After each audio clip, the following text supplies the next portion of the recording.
Hello interlink family. ఇవాళ మనం ఓ చాలా ముఖ్యమైన విషయం గురించి మాట్లాడుకుందాం. చాలామందికి ఉన్న ఓ పెద్ద కన్ఫ్యూజన్ని క్లియర్ చేసుకోబోతున్నాం. సో జాగ్రత్తగా వినండి. సరే, ఇక్కడ్నుంచే అసలు విషయం మొదలవుతుంది.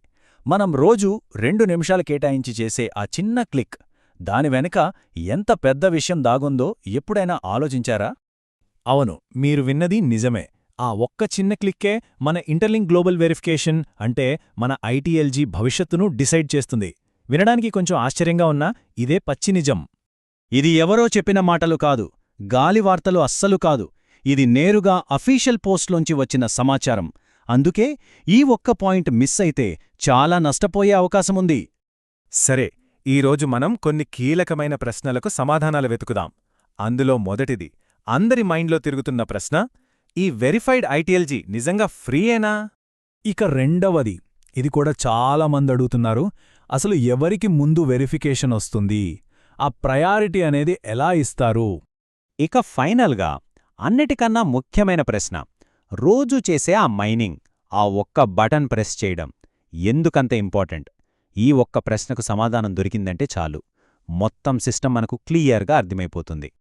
ఒక్క విషయం గుర్తుంచుకోండి, ఈ క్లారిటీ నేనిస్తున్నది కాదు, ఇది మన కేవీ సార్ గారు ఇంకా ఇంటర్లింక్ ల్యాబ్స్ అఫీషియల్ మెసేజెస్లో చెప్పిన సారాంశం. సో చివరి వరకు స్కిప్ చేయకుండా చూడండి.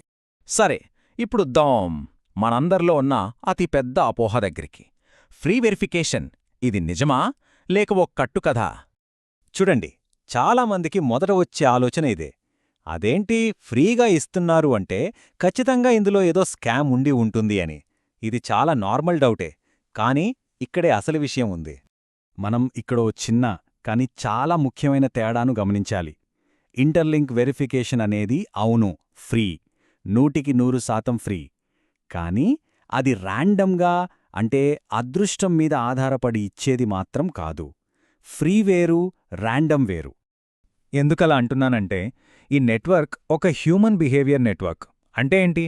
సింపుల్గా చెప్పాలంటే, ఈ సిస్టంలో మన పనులే, మన ప్రవర్తనే మనకు రిజల్ట్స్ ఇస్తాయి.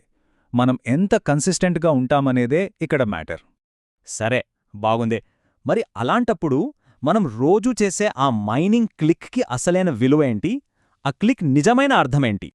గుర్తుంచుకోండి, మనం రోజూ చేసే ఆ క్లిక్ కేవలం ఒక టోకెన్ సంపాదించడానికి మాత్రమే కాదు. అది అంతకు ముంచి, అది సిస్టంకి మనం పంపుతున్న ఒక బలమైన సిగ్నల్ అనమాట. ఇది ఎలా పనిచేస్తుందంటే చూడండి. స్టెప్ 1 మనం క్లిక్ చేస్తాం. స్టెప్ 2 వెంటనే సిస్టమ్కు ఒక సిగ్నల్ వెళ్తుంది. స్టెప్ 3 సిస్టమ్ ఆ సిగ్నల్ను ఎనలైజ్ చేస్తుంది. ఇక ఫైనల్గా స్టెప్ 4 మన కమిట్మెంట్ని నోట్ చేసుకుంటుంది. ఇది ప్రతిరోజు ప్రతి క్లిక్తో జరిగే ప్రాసెస్. అంటే సింపుల్గా చెప్పాలంటే, మనం రోజు మైనింగ్ చేస్తున్నామంటే మనం 3 విషయాలను ప్రూవ్ చేస్తున్నట్టు లెక్క. 1 సిస్టంపై మనకున్న నమ్మకం, 2 మన నిబద్ధత, 3 మన క్రమశిక్షణ. ఈ 3 లేకపోతే వెరిఫికేషన్ అనేది దాదాపు అసాధ్యం. ఓకే, ఈ నమ్మకం, నిబద్ధత ఇవన్నీ బానే ఉన్నాయి. మరి వీటి ఆధారంగా వెరిఫికేషన్ ప్రాసెస్ ఎలా జరుగుతుంది? ఆ సెలెక్షన్ వెనుక ఉన్న లాజిక్ ఏంటి? వెరిఫికేషన్ ప్రయారిటీ ఎవరికి వెళ్తుందంటే చాలా క్లియర్గా చెప్పారు. మొదటిది రోజూ యాక్టివ్గా మైనింగ్ చేసేవాళ్లకి. రెండవది తక్కువ బర్న్ హిస్టరీ ఉన్నవాళ్లకి, అంటే వాళ్ళ టోకెన్స్ని అనవసరంగా ఖర్చు చేయని వాళ్లకి. ఇక మూడవది మధ్యలో ఎలాంటి గ్యాప్స్ లేకుండా కన్సిస్టెంట్గా ఉన్న యూజర్స్కి. అంటే ఫైనల్గా ఇక్కడ లెక్కలోకి వచ్చేది అధికారం కాదు, పెద్ద పెద్ద మాటలు, అంతకన్నా కాదు. ఇక్కడ మ్యాటర్ అయ్యేది ఒకే ఒక్క విషయం, అదే కన్సిస్టెన్సీ, నిలకడ.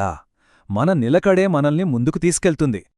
ఈ కన్సిస్టెన్సీ పవర్ని ఇంకా బాగా అర్థం చేసుకోవడానికి ఒక చిన్న అనాలజీ చూద్దాం. ఒక చిన్న క్లిక్ ఒక పెద్ద పర్వతం. ఆలోచించండి, ఒక పెద్ద కొండని మనకున్న బలంతో అంతా కలిపి ఒకే రోజులో పగలగొట్టగలమా? ఛాన్సే లేదు. కాని అదే కొండమీద రోజూ ఒకే చోట ఒక చిన్న దెబ్బ కొడుతూ ఉంటే, ప్రతిరోజూ క్రమం తప్పకుండా ఖచ్చితంగా ఏదో ఒక రోజు ఆ కొండ పగులుతుంది. కన్సిస్టెన్సీ పవర్ అంటే ఇదే కదా. ఇంటర్లింక్లో కూడా అంతే.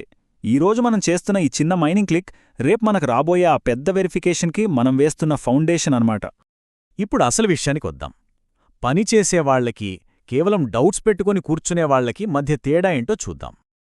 చూడండి, కొంతమంది ఉంటారు, డౌట్స్ పెట్టుకుని మధ్యలోనే ఆపేస్తారు. రోజు మైనింగ్ చెయ్యరు, కానీ రిజల్ట్స్ మాత్రం కావాలంటారు.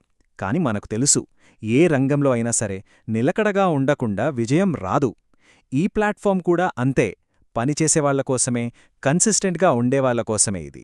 చివరగా మనని మనం వేసుకోవాల్సిన ఒకే ఒక్క ప్రశ్న: మనం రోజూ మైనింగ్ చేస్తున్నామా లేక మధ్యలో గ్యాప్స్ ఇస్తున్నామా? ఎందుకంటే ఈరోజు మనం చేసే ఆ ఒక్క క్లిక్ రేపటి మన వెరిఫికేషన్ ప్రయారిటీని డిసైడ్ చేస్తుంది. ఈ విశ్లేషణ ఉపయోగపడిందనిపిస్తే తప్పకుండా లైక్ చేసి మీ టీంతో షేర్ చేసుకోండి. ధన్యవాదాలు.